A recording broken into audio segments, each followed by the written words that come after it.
এবং শ্রোতাবিন্দু সবাইকে আমার আন্তরিক ধন্যবাদ। আমি ডাক্তার ধীরেন্দ্রনাথ হালদার আপনাদের সামনে উচ্চ রক্তচাপ, হাই ব্লাড প্রেশার বা হাইপার টেনশন এই বিষয়টা নিয়ে একটু কথা বলবো।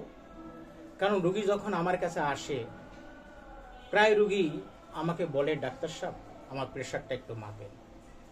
কারণ প্রেশার নিয়ে কম বেশি সবাই একটা টেনশনে থাকে। আসলে প্রেশার একটা খারাপ জিনিস। প্রেশার যদি হঠাৎ করে কারো বেশি হয়ে যায় তাহলে বড় ধরনের ক্ষতি হতে পারে। রিসেন্টলি মানুষ এত সচেতন, এ কারণেই প্রেশার নিয়ে মানুষ খুবই সজাগ। ডাক্তারের কাছে আসলেই প্রেশারটা জানতে চায় কি অবস্থা। তো প্রেশার আসলে স্ট্যান্ডার্ড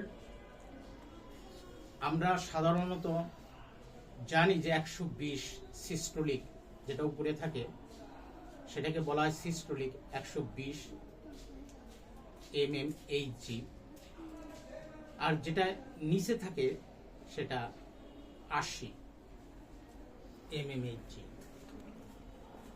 এখন বয়স ভেদে কিন্তু এই সিস্টোলিক ডায়াস্টোলিক আপনার কম বেশি হতে পারে।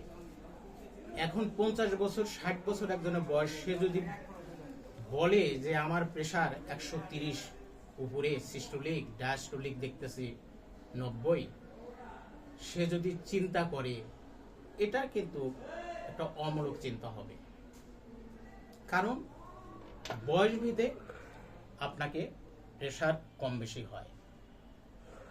কারণ প্রেশার বলতে আমরা কিন্তু বুঝি যে আমাদের হার্ট যে ব্লাড পাম্প করছে কন্টিনিউ, এই ব্লাডের গতিটা, ব্লাড ভেসেলের ভিতর যে ব্লাড একটা ফোর্স নিয়ে চলে যাচ্ছে, এর যে গতি, সেই ব্লাড ভেসেলের ওয়ালে যে চাপটা সৃষ্টি হচ্ছে, এইটাই মূলত ব্লাড প্রেশার।